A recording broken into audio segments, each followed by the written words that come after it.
Concepts, Values and Wise Advice from the Billy Meier Contacts compiled by David Chance, revised October 18, 2023. Prayer. Contact Report 18. Fundamentally, prayers are only to be understood as what they really express with their designation in your language, give me. That means that a prayer in truth signifies a wish in the form of a desire-based invocation to the spirit of the human being, him or herself, with the sense, give me this or that, which I need. True spiritual human beings, however, who are conscious of the power, knowledge, and ability of their spirit, no longer perform such prayers, since they already live in the knowledge that they are capable of all things through the power of the almightiness of their spirit. For this reason, they uninterruptedly determine the utilization of the almightiness of their spirit. However, the unspiritual human being is not capable of this. Therefore, he or she shall or needs to activate his or her spirit through a conscious prayer. Explained further, that means the spiritual human being enduringly makes very conscious use of the powers and the ability of his or her consciousness and his or her spirit, while the unspiritual human being in doubts and submissiveness only expresses wishes in prayers, which he or she, moreover, as a rule, does not even address to his or her own spirit or to the creation, but depending on religion to some higher might or power, which in truth, however, does not exist or is not responsible, whereby thereby not even the creation is addressed, because human beings who in a sectarian or religion-based way are dependent on prayer adhere to some tin gods or gods and so forth, but never to the creation. The wrong way of the prayer-dependent human being perverts in all his or her desires and invocations into illusion, whereby he or she, against the laws, forces his or her desires to the realization. Certain things are termed or formulated differently in spiritual way of thinking than what the conscious thinking is able to understand. Hence, different terms are used for certain things, of whose deeper meaning the normal conscious human being has no idea, which unfortunately is again an advantage for the religions, which modify and evaluate these terms in their favor. So the terms of various kinds appearing in the prayer you mentioned, the prayer from the Talmud Emanuel, mean the following: A. Almightiness, all-knowing, all-capable, all-wise, all-truthful, all-logical, all-loving, be honored, controlling, exercising control, etc., venerable, etc. C. Firmament, realm of the spirit, spiritual realm, spiritual life, etc. D. Earth, body, material life, etc. E. Bread, almightiness, nourishment. F. Responsibility, errors which are necessary for the development and recognition, and therefore must be committed. The spiritual subconscious is able to comprehend and process the spiritual form of thinking with ease, if in a prayer purely spiritual forms of thinking are used, whereby senseless babbling with many words is unnecessary.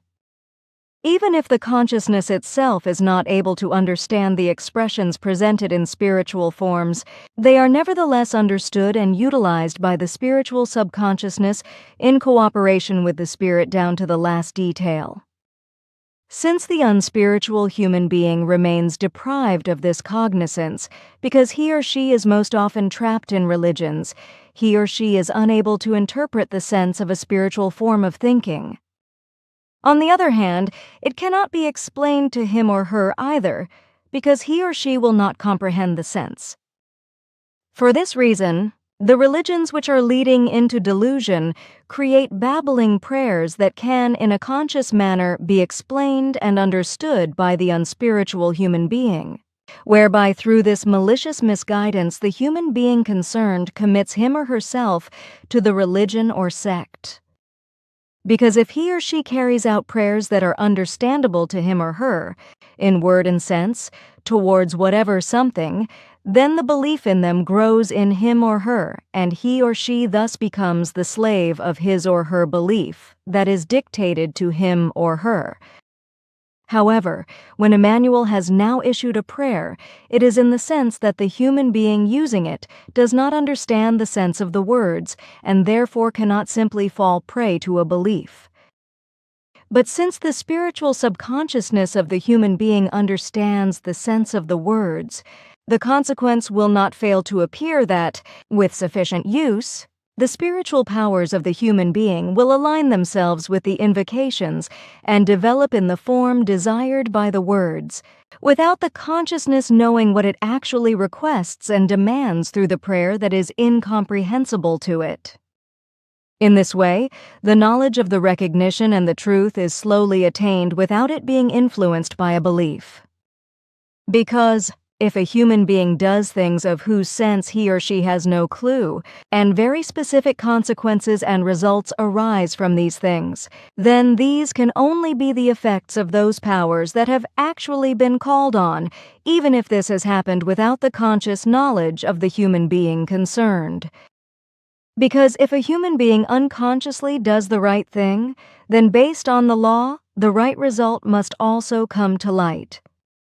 If now, however, a human being does undertake something belief-based consciously in a certain form, such as, for example, in prayers, and it then actually brings forth results in desired and hoped-for form, then these only lead back to the belief and his or her deceptive imaginations generated in the belief-dependent consciousness. But now to the interpretation of the prayer created by Emanuel, my spirit, you are in almightiness. My spirit, you are all-knowing, all-capable, all-wise, all-truthly, and all-loving in me. Your name shall be honored. Your name attests to me your controlling power of your ability over all things. C, your realm shall incarnate in me.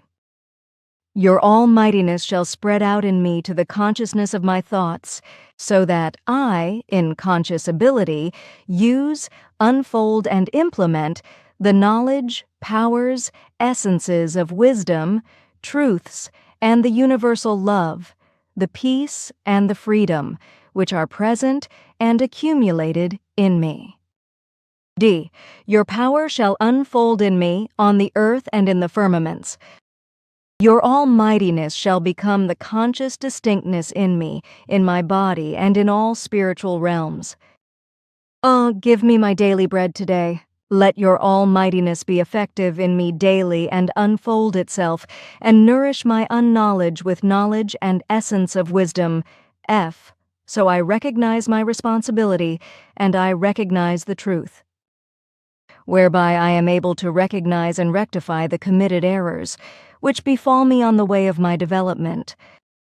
G, and do not lead me into confusion and delusion, but release me from erroneous assumption. Let me not, through material and worldly things and wrong modes of thinking, go irrational ways and fall into belief dependence through irrational teachings. For yours is the realm in me and the power and the knowledge in eternity. For I shall be conscious of your almightiness in me, the power of your capability, and the knowledge in the absolutum for the duration of all times. I cannot explain anything more about this because it must be sufficient and understood in this form. I'm not allowed to mention certain other things. With these explanations, I have already severely reached the limits of what I am able to explain about it. Contact Report 866 7th Spiritual Teaching Prayer of Nood Demian 1, through the power of my consciousness. With my mind and with my reason alone, I exercise omnipotence over my knowledge, truth, ability, love and truthfulness. 2. My might alone spreads within me, but no other, so that I am always aware of my own thoughts and feelings and unfold and use my knowledge, my wisdom and my ability, and thus lead everything to true love, freedom, harmony and peace within me. 3. The power of my consciousness is a determination for me, So I use it for my own good, for my thoughts and feelings and psyche, as well as for my body. 4. Daily I unfold and use my power of consciousness, so that it constantly works in me and lets me meet my ignorance, whereby I nourish my knowledge and wisdom with love, compassion, as well as with understanding and reason. 5. Through the power of my consciousness I recognize my own mistakes and correct them and avoid committing new ones, so that none can hinder my development and progress. 6. The power of my consciousness lets me recognize false teachings, wrong ways of thinking, and all dangers of faith addiction, as well as of harmful material and worldly things, and avoid them. 7. Through my power of consciousness I am powerful even of my mind and reason. And through the omnipotence of my consciousness I am at all times aware of my power, ability, peace and knowledge, as well as my wisdom, love and harmony, and I control everything.